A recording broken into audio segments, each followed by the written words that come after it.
Bismillahirrahmanirrahim. Welcome to FCA chapter wise test. Physics के जो chapters इस टेस्ट में शामिल किए गए हैं वो चैप्टर नंबर 8 है फर्स्ट ईयर का, chapter number 9 and chapter number 10। MCQ number 8, 9, 18, 19 ये सीक्वेंस फिज़िक्स की है। MCQ number 8, the distance between two consecutive crests in a wave train produced in a string is 5 centimeter. If two complete waves pass through any point per second, the velocity of the wave is 10 centimeter per second, 2.55। अच्छा, option में centimetre पर second है, इसका मतलब है कि आपने metre को चेंज नहीं करना है। क्लियर? ओके, सिंपल सोल्यूशन देखते हैं इस MCQ का। MCQ नंबर 8, लैम्डा गिवन है 5 सेंटीमीटर, फ्रीक्वेंसी 2 हर्ट्ज। 2 कहाँ से आई? 2 number of waves per second, 2 number of waves per second. v is unknown, v is equal to F lambda, v is equal to F की जगह 2, lambda की जगह 5, 2 5 जा 10 centimetre per second. Option A is the best answer. When sound waves travels from air to water, which of the following remain constant? Remember, dear students, frequency does not change when light travels from one medium to another medium, or when waves travel from one medium to another medium, frequency does not change. B is the best answer. Okay, MCQ number 18. MCQ number 18. At what temperature velocity of sound is double than that at 0 centigrade? At what temperature velocity of sound is double than that of at 0 centigrade? A, B, C and D. Means आपने velocity और temperature के दरमियान relation देखना है। Simple आपको ये बात का पता होना चाहिए कि वेलासिटी ऑफ साउंड का टेम्परेचर के साथ जो रिलेशन है वो अंडर-रूट रिलेशन के साथ है, under root times. Clear? So V is directly proportional to under root temperature. Simple is equal to constant, constant आ गया है। जब भी आप प्रोपोर्शनलिटी साइन को हटाएंगे तो कांस्टेंट आ जाएगा। अच्छा, V1 is equal to C constant T1, V2 is equal to C T2। Clear? अब मैं दोनों को डिवाइड करता हूँ। आगे जो सोल्यूशन है इसका यहाँ पे है। Clear? V1 divide by V2, उन दो इक्वेशन को मैंने डिवाइड कर दिया है। V1 divide by V2 under root T1 divide by T2। V2 divide by V1 is equal to T2 divide by T1। याद रखिए, आपको जो एग्जामिनर ने इंफॉर्मेशन गिवन किया है वो है कि V2 जो है वो वेलासिटी के डबल हो गई है। क्वेश्चन ये है, अच्छा किस टेम्परेचर पे वेलासिटी ऑफ साउंड जो वेलासिटी है 0 सेंटीग्रेड पे उसके डबल हो जाती है? तो वेलासिटी डबल, V1 के साथ कैंसिल, T2 हमने मालूम करना है, T1 0 सेंटीग्रेड है जो 273 केल्विन के इक्वल है। ये आ गया है under root T2 divide by 273, 2 यहाँ पे आ गया है। अब हम क्या करेंगे, हम सिंपल अंडर रूट स्क्वायर ले लेंगे, 2 2 जा 4, अंडर रूट ख़त्म हो जाएगा, 273 4 के साथ मल्टीप्लाई हो जाएगा, 1092 आ जाएगा, 273 से माइनस करेंगे 819 सेंटीग्रेड आ जाएगा, 819 सेंटीग्रेड आ जाएगा। क्लियर? ओके, आप इसको सिंपल भी कर सकते हैं। यहाँ पे 2 की जगह n आ जाएगा। क्लियर? सिंपल 2 की जगह पे n आ जाएगा। ओके, अगर आप से कहा जाए, मतलब आप इसको सिंपल बनाना चाहें, सिंपल, सो लुक, आपके पास एक प्यारी सी इक्वेशन बन सकती है। लाइक 2 की जगह मैंने n लिख दिया है, n is equal to under root T2 divided by 273। Clear? Okay, मैंने स्क्वायर दोनों साइड पे लिख दिया है, n square is equal to T2 divide by 273 और T2 बराबर है n स्क्वायर इंटू 273। अब आपने ये इक्वेशन जस्ट याद करनी है। क्लियर? नेक्स्ट टाइम इस किस्म का क्वेश्चन आए नेक्स्ट टाइम, तो आपने ये इक्वेशन याद रखनी है कि वही वो वेलासिटी जितने टाइम ज़्यादा होती है तो उसकी जगह हम इनपुट कर देंगे। फॉर एग्जांपल 2 टाइम्स, तो ये 2 हो गया है। 3 टाइम्स तो 3 हो जाएगा, 4 टाइम्स तो 4 हो जाएगा, 5 टाइम्स तो 5 हो जाएगा। तो एक शॉर्ट फार्मूला है, शॉर्ट स्किल्स हैं, क्लियर। शॉर्ट फार्मूला है जिसमें आप आसानी से फाइंड कर सकते हैं कि भाई वेलोसिटी इस टेम्परेचर पे इस इतने टाइम्स हो जाएगी, टेम्परेचर क्या होगा। तो ये वो फार्मूला है। अच्छा, नेक्स्ट टाइम इस कैलकुलेशन की ज़रूरत नहीं है, आपने जस्ट ये फार्मूला फॉलो करना है। n की जगह 2, 2 इंटू 2 7, 2 2 4, 4 इंटू 2 73। और आखिर में अगर केल्विन में आंसर गिवन है तो केल्विन, सेंटीग्रेड तो सेंटीग्रेड। Clear, okay, good. तो ये हमारे पास सिंपल आ गया है। अच्छा, अब नेक्स्ट क्वेश्चन देखते हैं। Next question is if the density of oxygen is 16 times that of hydrogen, what will be the ratio of their corresponding velocities of sound waves? Clear? Okay, तो याद रखें वेलोसिटी और मास के दरमियान जो रिलेशन है, वेलोसिटी का डेंसिटी के साथ इन्वर्स रिलेशन है, square root under root of density, तो मास के साथ भी इन्वर्स हो जाएगा। क्लियर, तो चेक करें इन्वर्स रिलेशन है, तो यहाँ पे अगर वेलोसिटी ऐसे है तो इस तरफ ऐसे हो जाएगी। Clear, so V hydrogen ratio V oxygen is equal to m oxygen ratio m hydrogen, 16 और 1 4 रेशो 1। इसका मतलब है कि हाइड्रोजन के एनवायरनमेंट में स्पीड ऑफ साउंड ऑक्सीजन के एनवायरनमेंट से 4 टाइम्स ज़्यादा होगी। क्लियर, इसके लिए भी आप एक शॉर्ट चीज़ जो है उसको अपने साथ नोट कर लें, that is V hydrogen is equal to 4 times of V oxygen. Clear, मैंने क्या लिखा, मैंने लिखा VH is equal to 4 times of V oxygen. अगर ऑक्सीजन में वेलोसिटी 10 है तो हाइड्रोजन में 40 हो जाएगी, ऑक्सीजन में वेलोसिटी 20 है तो हाइड्रोजन में 80 हो जाएगी, ऑक्सीजन में वेलोसिटी 100 है तो हाइड्रोजन में 400 हो जाएगी। क्लियर, एक और शॉर्ट फार्मूला अपने पास नोट कर लें। Clear, okay. नाउ इसके बाद MCQ number 28, a big explosion on the moon cannot be heard on the earth because thanks to Almighty Allah कि हम ये एक्सप्लोजन सुन नहीं सकते। रीज़न क्या है? Because there is no medium between sun and earth.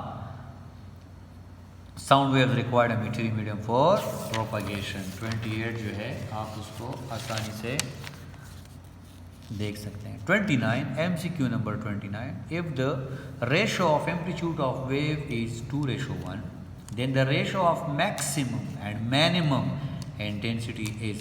Amplitude का ratio given है, और मैक्सिमम इंटेंसिटी और मिनिमम इंटेंसिटी के दरमियान रेशो मालूम करने का कहा गया है। ओके, MCQ नंबर 29 है। 29 और से देखें, एम्पलीट्यूड का रेशो गिवन है 2:1। क्लियर, मैक्सिमम और मिनिमम का आपसे आंसर पूछा गया है, तो याद रखिए intensity is directly proportional to amplitude का square. Intensity is directly proportional to amplitude का स्क्वायर। ओके, एम्पलीट्यूड वेक्टर है, तो एम्पलीट्यूड की मैक्सिमम वैल्यू तब होगी जब इसको हम स्केलर एडिशन करेंगे। अगर आपसे कोई पूछता है, आपसे सिंपल कोई पूछ रहे कि भाई एक वेक्टर 2 है और एक वेक्टर 3 है, इसका मैक्सिमम आंसर क्या आएगा, तो आप उनको बताएं कि भाई 2 + 3 ये मैक्सिमम है और 3 - 2 1 ये मिनिमम है। क्लियर, इसका मतलब है कि जब आप उनको ऐड करेंगे तो मैक्सिमम आंसर आएगा, सब्ट्रैक्ट करेंगे तो मिनिमम आंसर आएगा।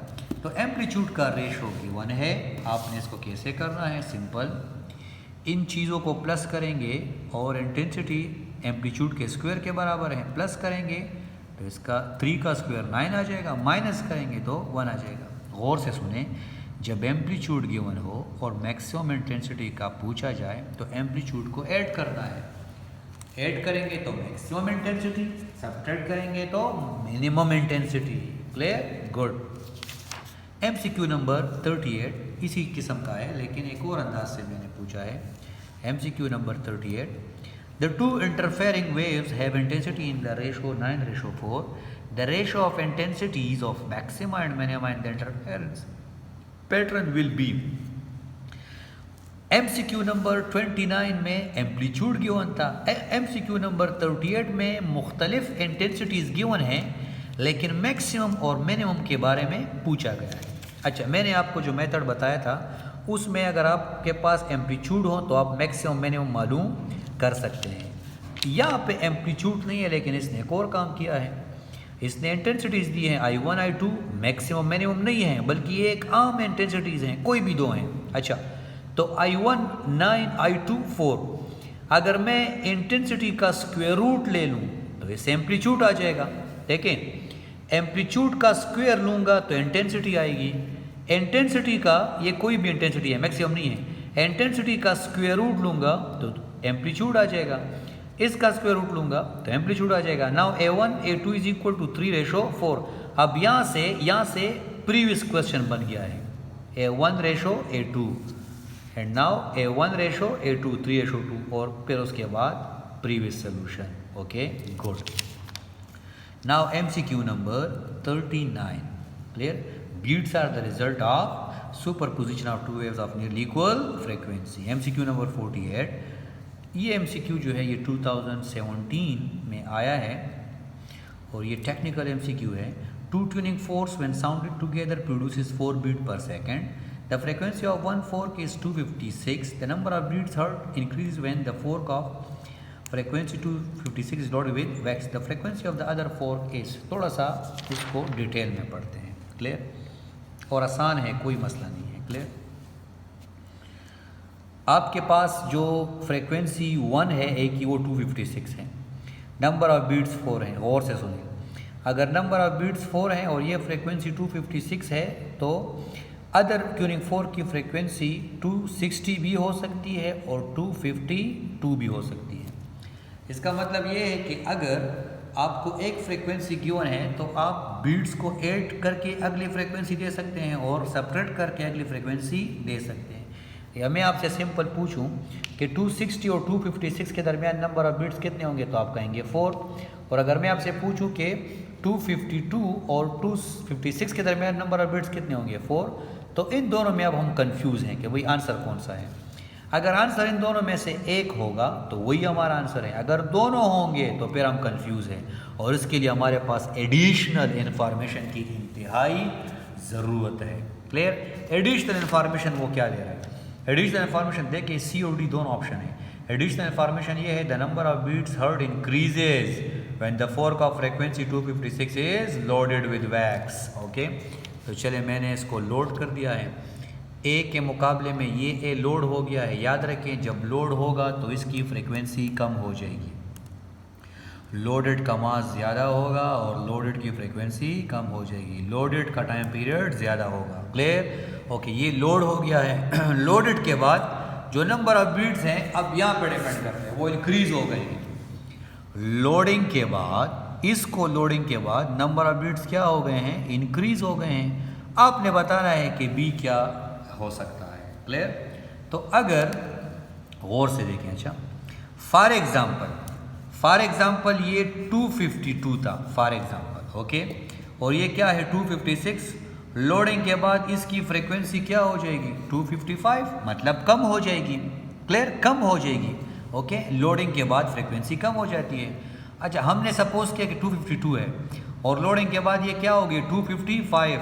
तो 255 और 252 के दरमियान नंबर ऑफ बीट्स क्या बनते हैं? 3। इसका मतलब है कि अगर ये 256 है और ये 252 है और ये लोडिंग के बाद 255 बन गया है तो इनके दरमियान बीट्स ज़्यादा होने की बजाय कम होंगे। इसका मतलब है कि ये हमारे पास आंसर सही नहीं आ रहा है। चलिए मैं आपको सही आंसर बताता हूँ, दोबारा गौर से सुने।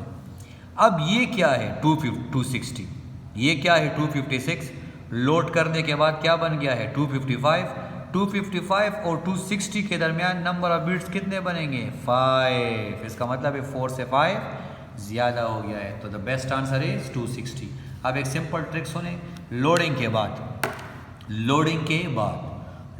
बाद अगर नंबर ऑफ बीट्स ज़्यादा होंगे तो जो फ्रीक्वेंसी दो पॉसिबल फ्रीक्वेंसी है उसमें कम वाला हमारा आंसर होगा। क्लियर? ओके, अगर नंबर ऑफ बीट्स ज़्यादा होंगे, क्लियर, तो सिंपल इस क्वेश्चन में आप गौर से देखें। क्लियर? ये लोडिंग के बाद नंबर ऑफ बीट्स क्या हो गए? ज़्यादा हो गए। नंबर ऑफ बीट्स ज़्यादा हो गए हैं। हैं। ओके, तो सिंपल यहाँ पे हमारे पास जो सही आंसर है दैट इज़ 260। क्लियर, आसान है। देखें मैंने आपको डिटेल में समझाया है। ये 256 है, लोडिंग के बाद इसकी फ्रीक्वेंसी क्या हो गई है, कम हो गई है, 255 हो गई है। लोडिंग के बाद इसकी फ्रीक्वेंसी 255 हो गई है। Clear, okay. अब इन दोनों में से अगर 252 हमारे पास सही आंसर था, तो 252 और 255 के दरमियान जो डिफरेंस है वो कम हो गया है, लेकिन ये कह रहा है कि ये नंबर ऑफ बीट्स क्या हो गए हैं, ज़्यादा हो गए हैं। तो इसका मतलब है कि जो हमारे पास आंसर था सही वो 260 आ रहा है। Clear, okay, good. नाउ 49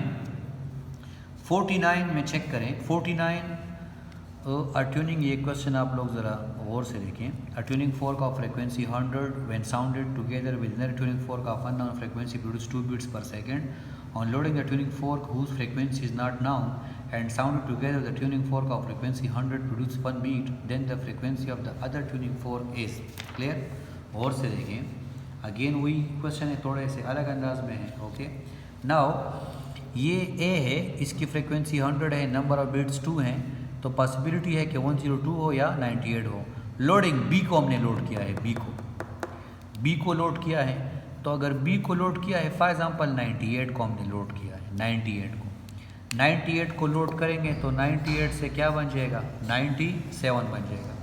98 से 97 बन जाएगा, 97 बनेगा, और ऑलरेडी ऊपर की जो फ्रिक्वेंसी है वो 100 है, तो इनके दरमियान गैप क्या बन गया है, 3 बन गया है। क्लियर, लेकिन वो हमें कह रहे हैं कि क्वेश्चन में कि 3 नहीं है, नंबर ऑफ बीट्स क्या हो गए हैं, कम हो गए हैं, नंबर ऑफ बीट्स कम हो गए हैं। इसका कम का मतलब ये है कि हमारे पास जो फ्रीक्वेंसी है वो ज़्यादा होगी। क्लियर, अब 102 आंसर आ गया है, 102 आंसर आ गया है। 102 को लोड करने के बाद 102 को लोड करने के बाद इसकी फ्रीक्वेंसी क्या हो जाएगी, 101।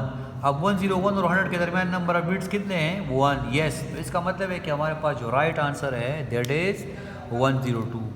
ये थोड़े से कंफ्यूजिंग है, लेकिन आपने इसको समझना है अच्छी तरीके से। Clear, okay. नाउ नेक्स्ट एक और एमसीक्यू है, इसी हवाले से मज़ीद क्लियर हो जाएगा आपको। MCQ number 58। If two tuning forks A and B are sounded together, they produce 4 beats per second. A is then slightly loaded with wax. They produce 2 beats when sounded again. The frequency of A is 256. Frequency of B will be. Okay.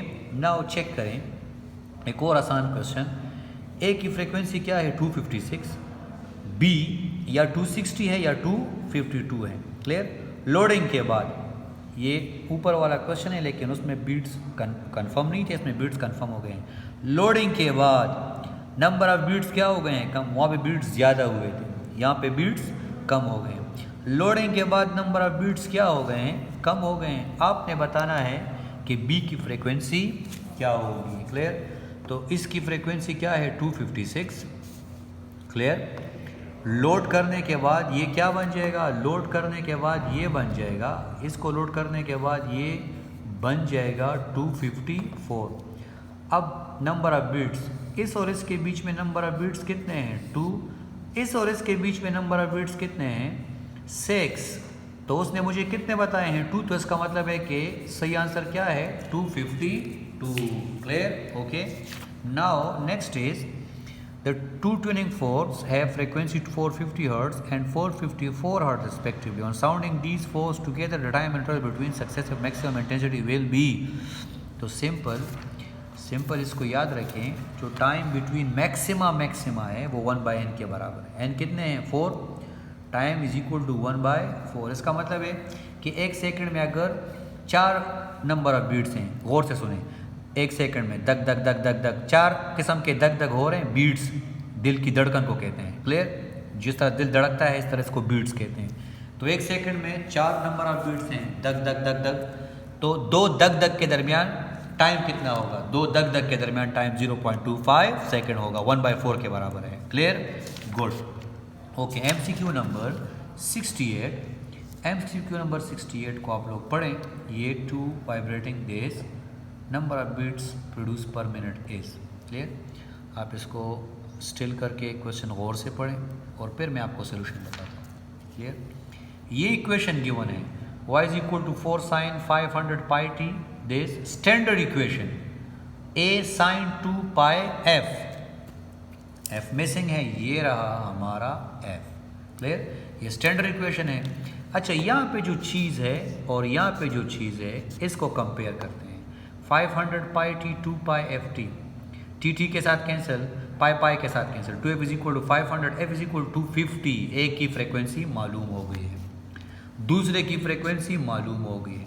दोनों के दरमियान number of beats कितने हैं? 3 पर second. 3 answer में भी है लेकिन उसने मांगा पर मिनट है।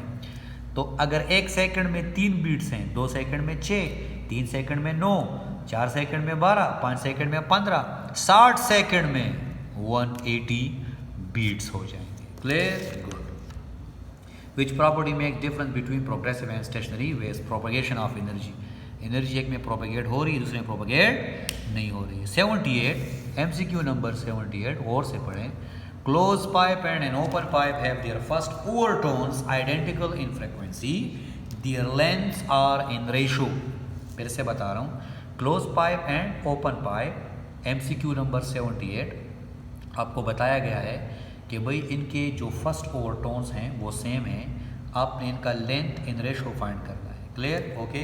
तो याद रखें, जो इनके length frequency overtones, first overtone second harmonic को कहते हैं, सेकंड ओवरटोन थर्ड हार्मोनिक को कहते हैं, थर्ड ओवरटोन फोर्थ हार्मोनिक को कहते हैं। क्लियर, तो ये रहा इसका solution. F close is equal to F open, 2f1 is equal to 3f1. First overtone is actually second harmonic. First overtone is equal to second harmonic. First overtone is equal to second harmonic. f1 की जगह v by 2 है। Close के लिए मैं simple इसको solve करता हूँ। Okay, now just आप थोड़ा सा वेट करें। ओके, नाउ सिंपल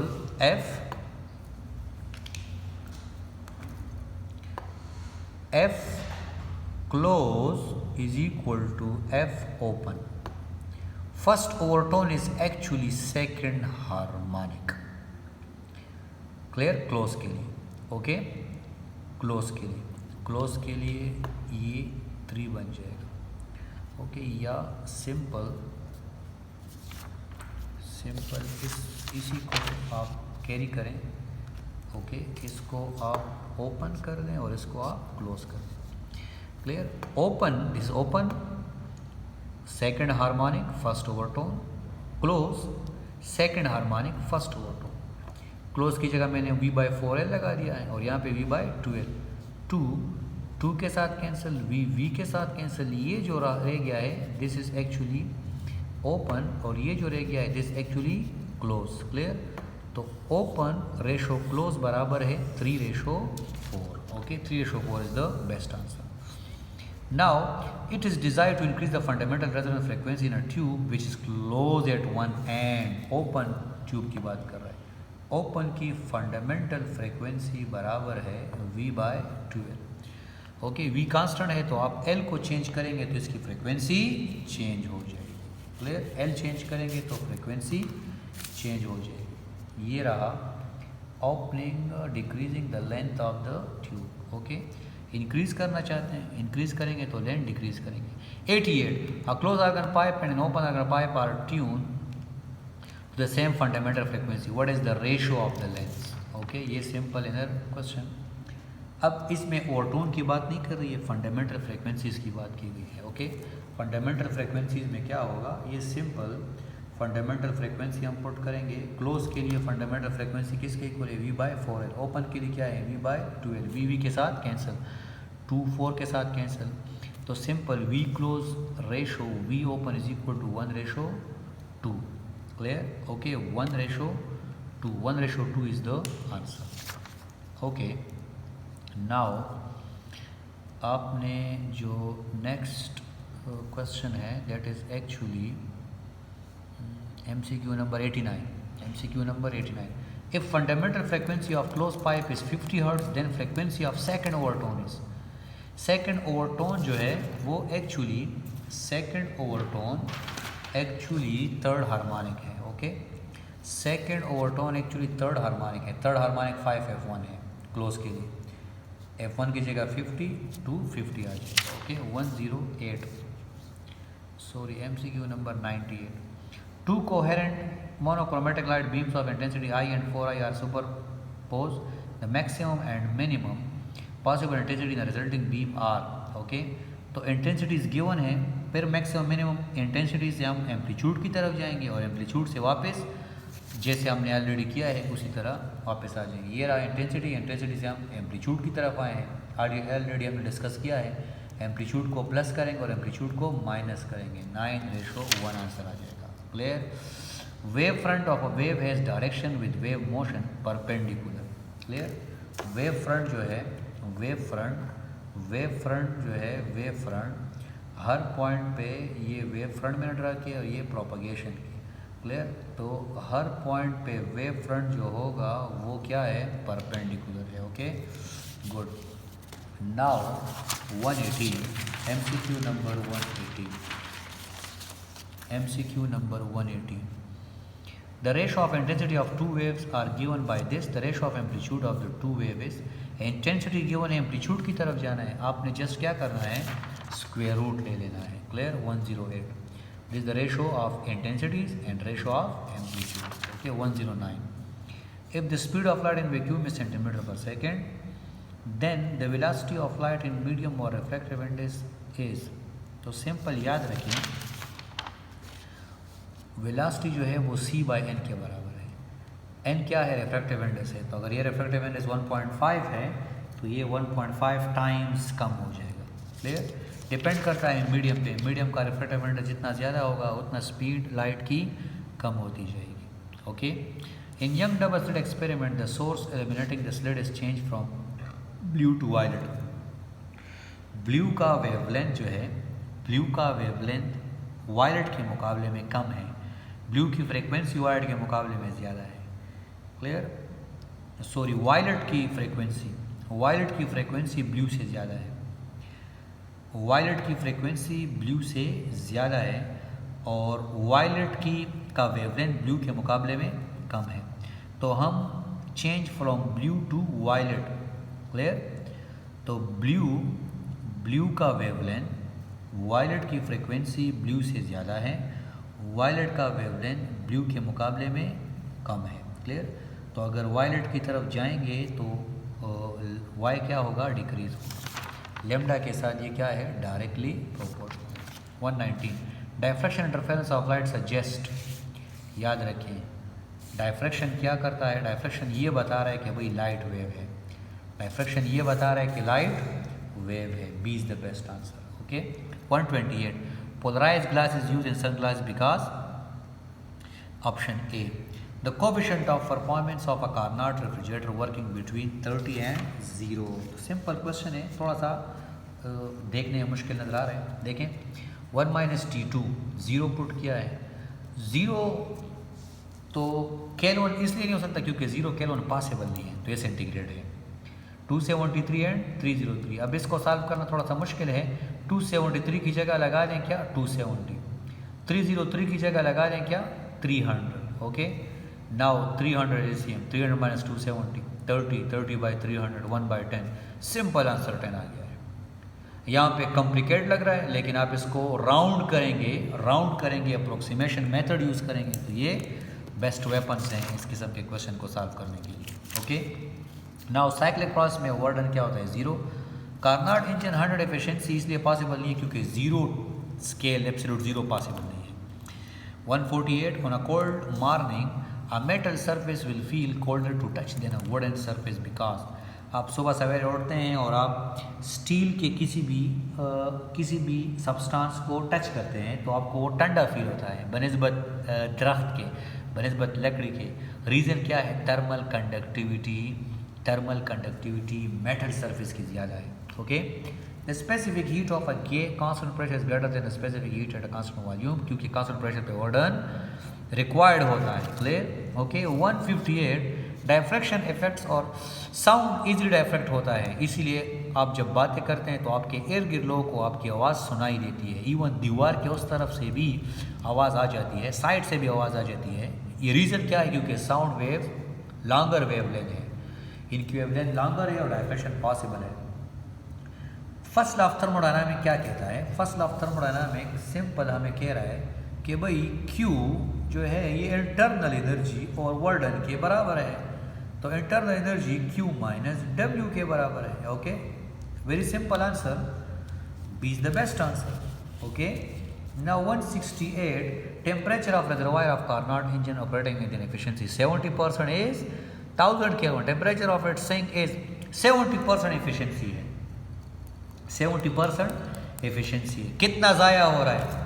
कितना ज़ाया हो रहा है? कॉमन सेंस है। अच्छा, कितना ज़ाया हो रहा है? 30%। 30% ज़ाया हो रहा है तो 100 का 30% 30 है, 1000 का 30% 300 है। कॉमन सेंस से सॉल्व करें, इक्वेशन है हमारे पास, आप लोगों को बखूबी पता है, लेकिन जस्ट आप कॉमन सेंस इसको सॉल्व करें। First law of thermodynamics is special case of law of conservation of energy.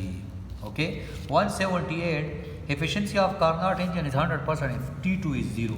To observe diffraction, the size of the obstacle comparable, same order, clear, should be same order. Diffraction के लिए comparison जरूरी है। Okay, 188 तो quantum theory of light can explain a number of phenomena observed with light. It is necessary to retain the wave nature of light to explain the, तो याद रखें diffraction ज़रूरी है ताकि वेव नेचर का पता चले। पोलराइजेशन कौन से लाइट के लिए, कौन से वेव के लिए पॉसिबल नहीं है? साउंड वेव, क्योंकि ये लॉन्गिट्यूडनल है, पोलराइज नहीं होते हैं। Distance between the point source of light and screen is double. Intensity distance के इन स्क्वायर के इनवर्सली प्रोपोर्शनल है। क्लियर? इंटेंसिटी डिस्टेंस के स्क्वायर के इनवर्सली प्रोपोर्शनल है। इंटेंसिटी डिस्टेंस के स्क्वायर के इनवर्सली प्रोपोर्शनल है। ओके, तो D is the best answer. Okay, the first laboratory determination of speed of light was made by Fizeau और फोकाल्ट ने भी अटेम्प्ट किया था। क्लियर? और रूमर जो था वो एक फिलासफर एस्ट्रोनॉमर था, उसने भी अटेम्प्ट किया है, लेकिन प्रॉपर जो स्पीड ऑफ लाइट दिया था जिस पे नोबेल प्राइज़ मिला है that was Mike Helson. Wish you best of luck.